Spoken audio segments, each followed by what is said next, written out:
Welcome back to my channel G learn mathematics. हम लोग इस वीडियो में रोटेशन ऑफ एक्सिस के बारे में पढ़ेंगे। Rotation of point about the origin पढ़ेंगे। रोटेशन ऑफ एक्सिस के बारे में डिफरेंट लेक्चर में पढ़ेंगे। और ये यूज़फुल है फिज़िक्स में भी। जब आप रोटेशनल पढ़ते हो वहाँ पे समझ में नहीं आता है कंजर्वेशन ऑफ न्यूटन, ये momentum in CM frame and all other, and this is also useful in mathematics also. and हम लोग इसका करने के बाद एक कम्प्लेक्स नंबर का IIT JEE का जो पास्ट पेपर का क्वेश्चन है वो करेंगे कि इसमें इसका यूज़ क्या है, क्या किया हमने। ठीक है, तो सपोज करो ये कोई पॉइंट P है, वो अल्फ़ा एंगल से है और ये डिस्टेंस R है ना।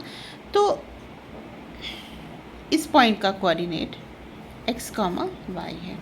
तो x को हम लोग r cos अल्फ़ा लिखते हैं, बचपन से लिखते आए हैं, फिज़िक्स में भी ऐसा करेंगे, पाई बराबर r sin अल्फ़ा, है ना।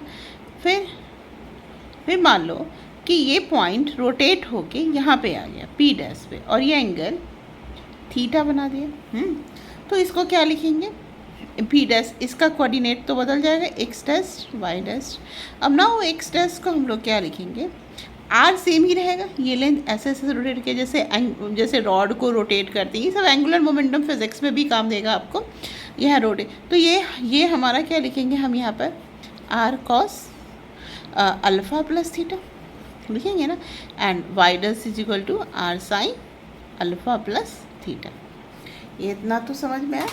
एक्स डैश को तोड़ते हैं, आर कॉस, अब कॉस का फार्मूला ला देंगे, cos alpha cos theta minus sine alpha sine theta, है ना, और आर को कॉमन ले लेंगे। सिमिलरली वाई डैश में लगा देंगे आर को sine alpha cos theta plus cos alpha sine theta. अब देखो एक चीज़ बहुत अच्छा लगेगा आपको देख के कि आर कॉस अल्फ़ा इसमें भी आ जाएगा। अगर आर को मल्टीप्लाई करोगे तो उसकी जगह हम एक्स लिख देते हैं, है ना, आर कॉस, और एक्स कॉस थीटा हो गया। Similarly R sine alpha multiply होके इससे मल्टीप्लाई होगा, वाई होगा तो वाई साइन थीटा लिख देते हैं।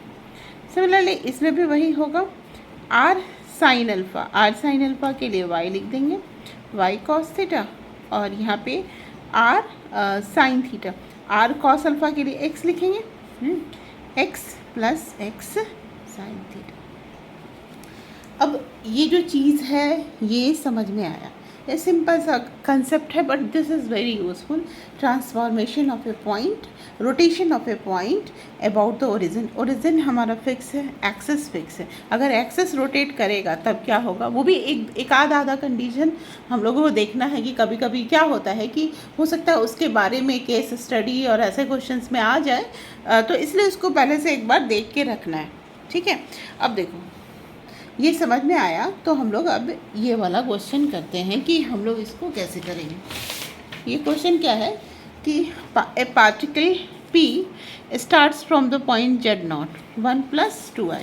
अब देखो इस क्वेश्चन को करने के लिए हम लोग एक्स एक्सेस वाई, जैसे कम्प्लेक्स नंबर का क्वेश्चन है, कम्प्लेक्स नंबर कोऑर्डिनेट ये दोनों एक जैसा है, थोड़ा सा इसमें रोटेशन डायरेक्शन वेक्टर, इसमें वेक्टर प्लस कोऑर्डिनेट है, वो को कम्प्लेक्स नंबर बनाया गया। वेक्टर एंड कोऑर्डिनेट दोनों को मिला के कम्प्लेक्स नंबर बनाया गया, और कोऑर्डिनेट इज उसमें वेक्टर नहीं है ना।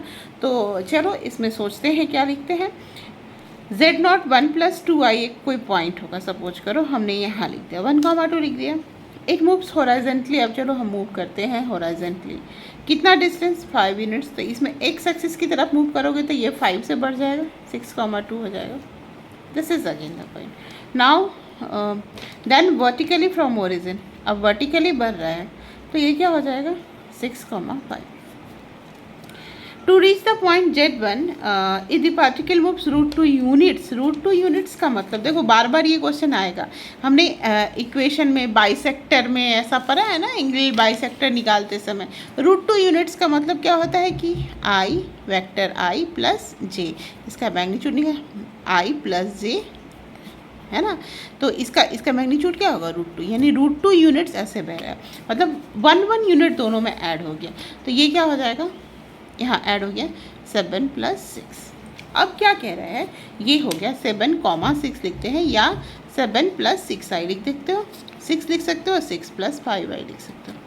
यहाँ तक तो सब समझ में आया। कम्प्लेक्स नंबर में लिखो या कोऑर्डिनेट में, बस इसमें वेक्टर का, डायरेक्शन का, रोटेशन का, आर्गुमेंट का ध्यान रखना है ना, तो आपका सही हो जाएगा। ये क्या, अब क्वेश्चन में ये कह रहा था नेट मूव्स, अब π/2 से वो एंटी क्लॉकवाइज डायरेक्शन में मूव करा। अभी जो 7,6 पॉइंट था जो यहाँ पे हम आ गए थे, इसको हमको मूव कराना है π/2 से। अब यहाँ से देखो, हम यहाँ से बना देते हैं, दिस एंगल इज π/2। अब देखो यही क्वेश्चन को जो हमने अभी कंसेप्ट बनाया, ये जो कंसेप्ट बताया, ये थीटा जो हो जाएगा π/2 हो जाएगा, बाकी चीज़ें सेम रहेंगी, है ना। तो हम लोग जो नया कोऑर्डिनेट होगा उसको कैसे लिख सकते हैं, एक्स डैश को क्या लिख सकते हैं, मान लो ये इनिशियली कुछ होगा, एंगल थीटा होगा या कुछ भी होगा सपोज करो, बाद में वो हम लोग डिस्कस करेंगे। एक्स डैश शुड भी क्या होगा, 90 डिग्री से करा हमने। तो हाँ, यहाँ पे हम लोग अल्फ़ा थीटा, तो एक्स कॉस 90 माइनस, चूँकि यह अल्फ़ा से तो फ्री, ये अल्फ़ा था और ये थीटा था, तो ये जो कंसेप्ट है ये इससे फ्री है, तो -5 बच्चों को यहीं पे वो क्या करते हैं, 7 x की तरफ गया -7 एंड ये 6 लिख देते हैं, जो कि आंसर गलत है।